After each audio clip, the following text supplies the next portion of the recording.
Okay, so I'm Cari Oliver. I'm Assistant Director at the IRB, which stands for Institutional Review Board. Anybody ever heard of it? Yay, okay, good, because I hadn't before I started here. So what we do is we protect human subjects. That's really what we're supposed to only do, but of course, any administrative branch in UAB gets other duties as assigned, but that is our first and foremost goal, is to pay attention to human subjects. And we're counting on somebody else doing scientific review. We're counting on someone else within your department and in your discipline to decide, is this study of scientific merit? Do you have enough statistical power to do your research?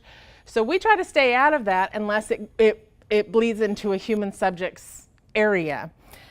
A lot of people don't really understand why we don't understand you. So the IRB has about 25, 26 staff at this point. And I have a psychology and theater degree, so I know nothing about what you guys do. We have an English majors there. We have microbiology. We have biology, chemistry. We have political science. So we have people from all over the spectrum. So we don't know your jargon. We don't know the ins and outs of your research. And sort of we also don't care. Because what we want to know is what you're going to do. And if you start mixing in a whole bunch of research ease to try to impress your publisher, or the words you try to use to impress a professor, you're going to lose us. We need to know what you're going to do. And I always use this example because I think it's a good one, and plus it's a real one. Mixed method study, participants are going to provide hierarchical responses to stimuli in a novel setting. I'll recruit via purposeful sampling to two groups, the nominal group technique, group, and control. Now that all sounds well and good, and I sort of do know what that means, but the fact is, as far as the human subjects protections goes, this means nothing. This tells us nothing. Not one single piece of information, except there are two groups. That's kind of important to us because we kind of know. Everything else means nothing. So we want to know in real, down and dirty, I'm going to recruit these people by going out on a campus green and asking them if they would like to participate in this research. And then I'm going to come in and I'm going to have them take a survey. And then I'm going to split them out into a focus group. And then in the focus group, we're going to hand out these cards, and they're going to choose barriers to health care, and they're going to level them. That's the hierarchical response. That tells us something. This does not, that does not. So, could your recruitment method seem like a cold call? That's a big deal to us. So, are you calling someone because someone you know gave you their email address, and when they answer, is their first response going to be, how did you get my name? How do you know me? Why are you calling me? How did you get this information about me? We had somebody whose professor was just going to give them a list of names of their patients so they could call them up, and they were psychiatry patients, and they were going to call them up to see. In this day and age, the best intentioned people still make mistakes, don't know HIPAA, don't understand how that works. So something as simple as recruitment methods, we just don't want to know you're going to recruit. We want to know exactly how, exactly. And if you haven't thought it through, you're not ready to submit to the IRB yet. Will they be there for 8 hours without a break? Do you have enough statistical power to conduct your research? Now, I just said that's none of our business. But it is our business if the answer is no, and you're putting people through research for no reason, and you can't answer your research question. Then it becomes a human subjects protections issue. Are you asking embarrassing questions in a waiting room? Will they have to pay for parking? Will they lose time from work? What would happen if their boss knew what they said? Are you getting blood for research purposes only, or are you piggybacking off of an existing clinical draw? That's the difference between I'm going to cause you pain for research purposes only, or I won't. And we want to know that. I go back to this last one. Are you asking embarrassing questions in a waiting room? We had another researcher who was at an education study, and she wanted to go into a PE classroom in an elementary school, and she wanted to talk to the overweight kids about their engagement in PE activities and why they don't engage as heavily. So she just wanted to pick out all the heavy kids and have them come over into a corner and have a convo.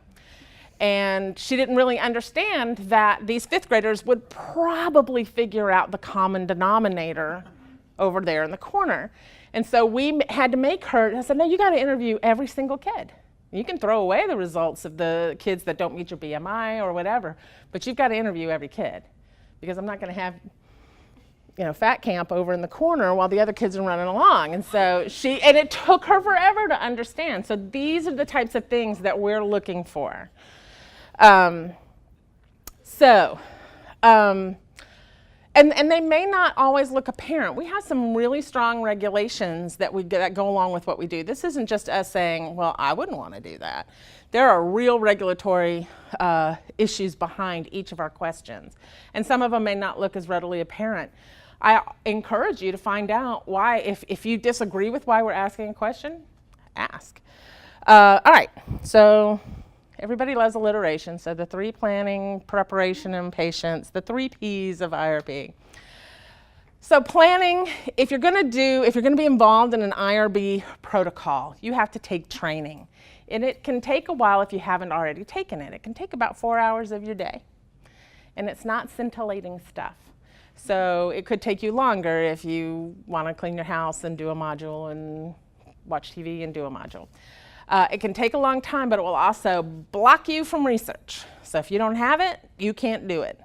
So get it done, get it out of the way, because initial training, the big 4-hour one, you only take once in your life. Every other time, it's short little 1 to 1 hour, 1.5 hour continuing ed. Everyone has to have it. And if you are the PI of your project, if you are the first name, the principal investigator, then it's your job to make sure all your investigators have it and keep it up to date. That's one of your jobs as a PI. All right, put pen to paper or fingers to keyboard, but when you're planning your research, I encourage you to get it out on paper. Because I've had people come in and they've thought of all the statistical analyses, they thought of all the endpoints they want to gather, the data they want to collect, but they haven't thought about how they're going to recruit. Or they haven't thought about, okay, so where are you getting the data from? Where's it coming from? Well, the hospital. Well, where specifically in the hospital? So you have to know every detail, and a way to do it is to just walk through the process. Think of yourself as a participant. What would you want to know? Are they gonna, if you're doing an exercise training program, are they gonna have breaks and rest periods? Are you gonna give them water, or should they bring their own? Believe it or not, these are things we want to know. So you have to fill in the gaps of your science with the human subjects protections and the human subjects interaction. And that's not easy. I have found through the years that researchers tend to head towards the end game. For instance, they will tell you all the data that they're getting is going to be anonymized. And that's because in the end, it will be. But somewhere along the line, they've had to call these people up and schedule them for an appointment and get data out of their medical record and all this kind of stuff. So they've had all these identifiers all the way through. Yes, in the end, they'll strip all of that away. But for the year that they're doing their project, they have them.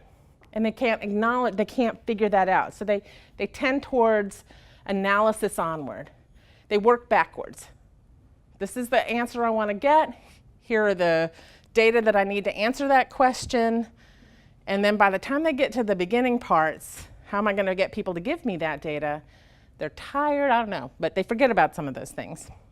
You guys sometimes. So think who, what, when, where, why. We want to know those things. A why is very important. So a real purpose. It's rarely a research purpose to collect data. And I see that as a purpose a lot. Purpose of my project is to collect data about diabetes. That's not really a research question. That's not really research. That's just gathering data. What are you going to do with it? Why are you gathering that data? What question are you trying to answer? That's your purpose. Participants want to know the point of your research. So rarely, but not always, but rarely is it just to gather. And the only time a purpose is to gather is a registry, a database, where we want to get as much information about you as we possibly can, and we don't know how it might be used in the future. But that's a purpose too. But that's a clearer purpose than collect data. So keep it simple, keep it lay language. We can't, remember, we don't have your degrees, we don't have your backgrounds, lay language. Think about if your next door neighbor's 8th grade daughter came over and said, "What are you doing?" How would you describe it to her? Not that we're at an 8th grade level, but we really want to know basic language. What are you doing? You're going to hear that over and over again. How will you find, this is an example of filling in the blanks. And so the first ones are real examples, the first parts. The PI will ask diabetic patients if they'd like to participate. That's their recruitment. Actually, they're going to review medical records to determine eligible participants based on their inclusion and exclusion criteria for their research. And then at the next clinic visit, they're going to approach them in the exam room and provide them with an overview of the research, and then they'll schedule an appointment for the intervention. That's an actual good answer. So you see the difference in the kind of detail that we want to see? I'll skip that one. Preparation.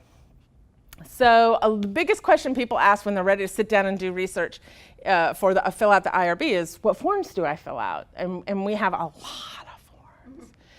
We're trying to, right now we're still paper because we're working on our electronic system. And our electronic system will ultimately have one form. And it'll be a smart form. So if you answer a question this way, it'll only give you these questions and so on and so forth. But right now we're still paper. So y'all hold a year, you'll be electronic. Anybody in an urgent need right now, you're on paper. Actually September, I think, is when we're looking. But we do have 4 levels of review, and they're based on kind of risk. Not human subjects research, that's NHSR.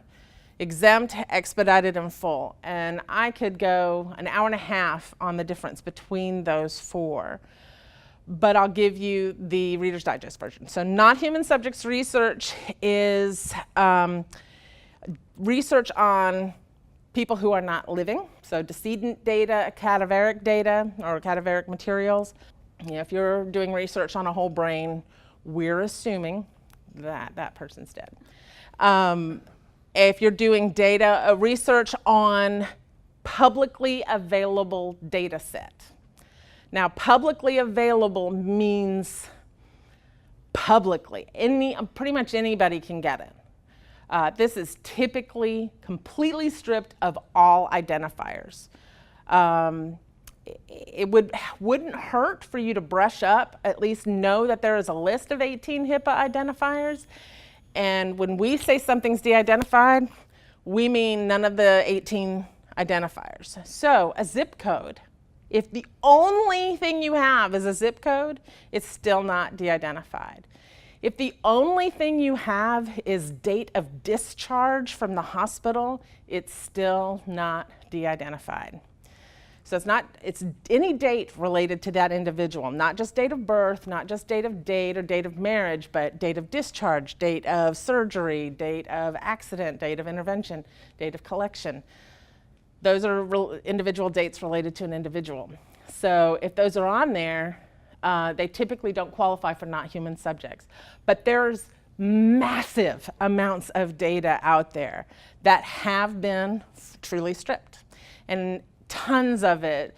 CDC, Census Bureau, Michigan has IPCSR. There's so many data sets out there that have been completely stripped, and you can utilize and do a lot of really creative research. There's a lot of research here at UAB. Regards is a huge data set that I'm sure you're all familiar with, and they will gladly give you a de-identified data set that you can work on that qualifies for non-human subjects research. So that is low risk, right?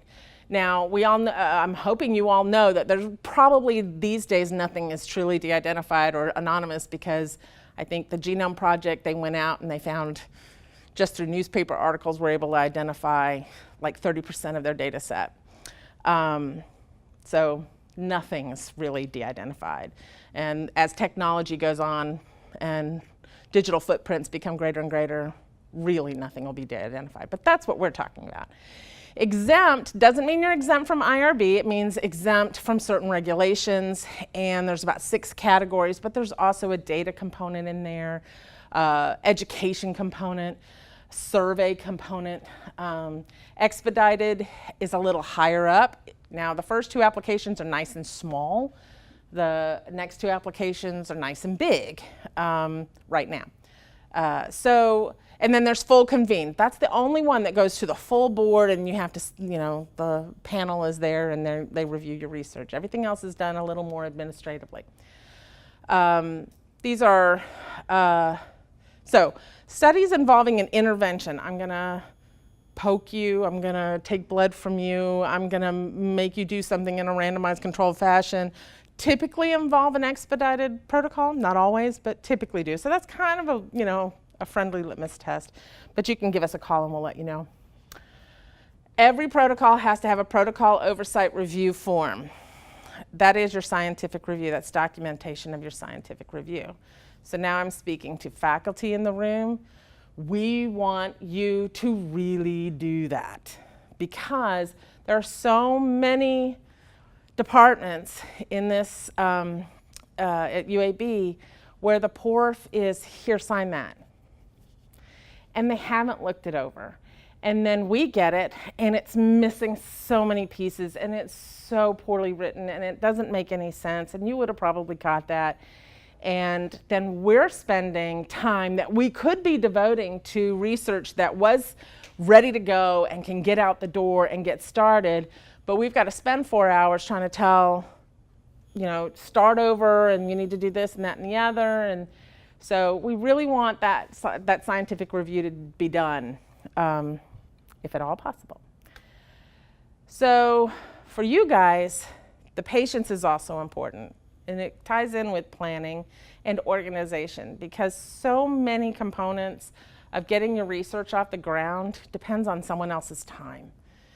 You guys could be the most organized human beings on the planet, write the best protocol in the world, but if you want funding, you're going to be waiting and jumping through a lot of people's hoops, and it'll be dependent on their time. If you are doing research outside of UAB, you've got to get approval letters, maybe other IRB approvals from other entities may be wanted. Faculty review. You may be doing research that involves both animals and a human subject derived material, so you also have to go through IACUC. And all of that is someone else's time. So the more you can control your time, the more you can focus on it, the better, because those parts are kind of out of your control. I will say that it's good to write down when something left your hands, where it went to, and know to follow up, know what the standard timeline is. For us, we ask you to wait for about 10 days before you call us and ask us where it stands. After 10 days, call us every day, because we're behind and we need to get your protocol out. Other people may have different turnaround times.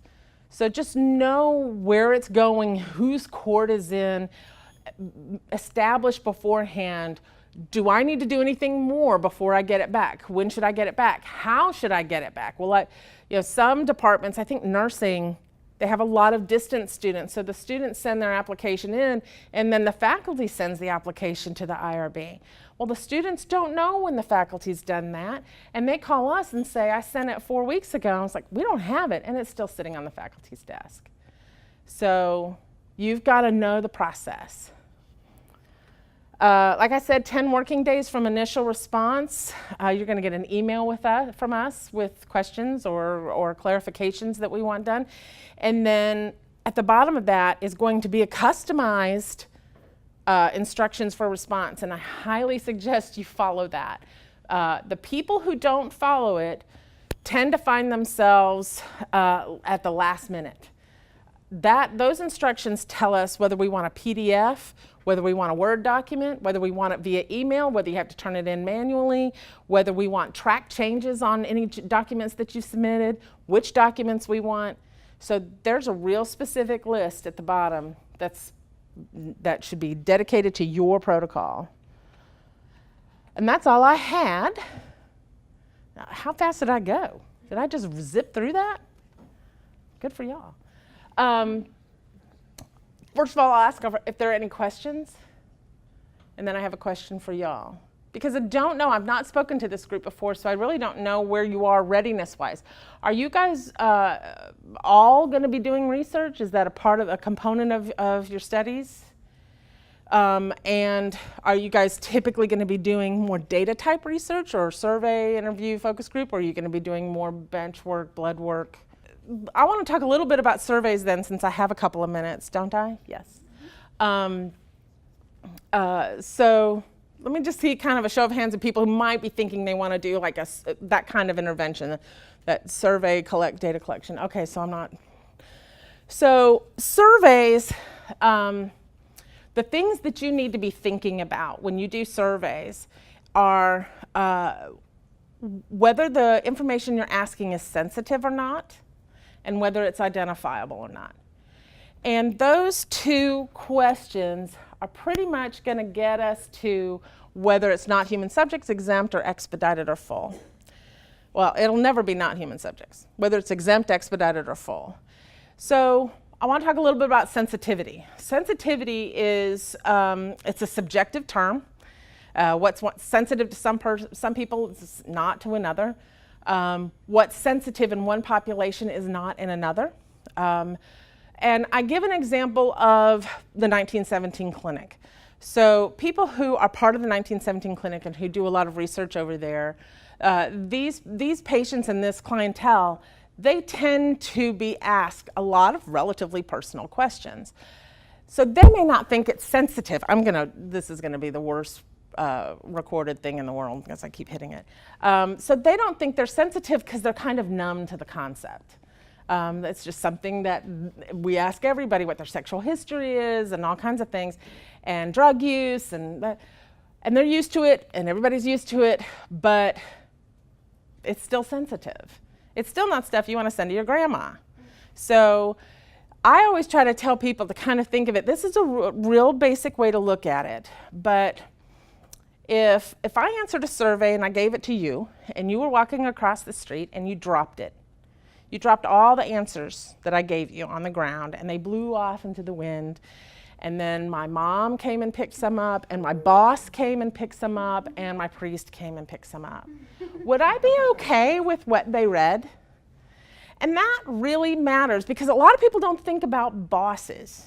They don't think about, I see a lot of questions that talk about, do you have the resources to do the work you need to do? A lot of climate surveys and research in professionals. And do you have the resources? That's not a problem. Does your management support you? We start heading towards questions, that's still probably on the cusp, but you can really start heading towards, is your supervisor likable? Does she play favorites? Now all of a sudden, she picks up your answers, she might be a little miffed. You could have repercussions from that. So we really want you to kind of think about the reason you're asking the question and what's kind of the worst case scenario that you've given. If you're using a Likert scale and it's always agree, and the question is, my boss can be very moody, always agree, that, that could be problematic. So how are the questions being answered? What are they?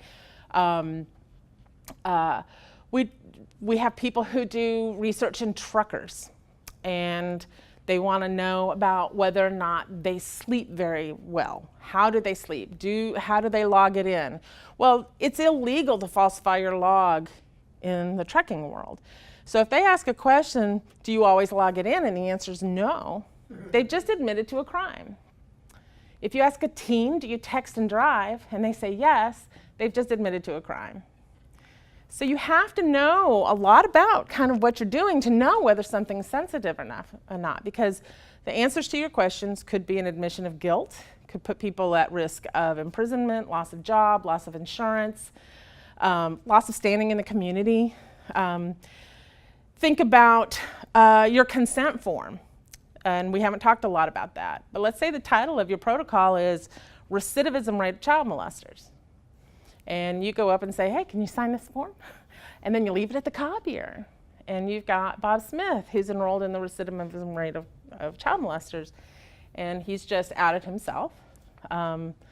So you have to think through those processes. You have to think through the types of questions that you're asking, the types of answers they could give. Focus groups have an inherent identifiability. You can't guarantee that people won't know each other. You can't guarantee that people won't leave and tell everybody what they heard. So those sensitive focus groups have to have a lot of watchdog on them. What are you going to say at the beginning of that focus group that says, we want you to use a pseudonym. We want you to be careful and not tell everybody what you've just heard. We want you to take kind of uber charge of that focus group if it's going to be sensitive in nature. If it's a focus group about people's favorite colors, knock yourself out. But the more sensitive those questions are, the more careful we want you to be and document to us as far as how you're controlling the data, how you're controlling the answers, and what you're doing. Does that make sense?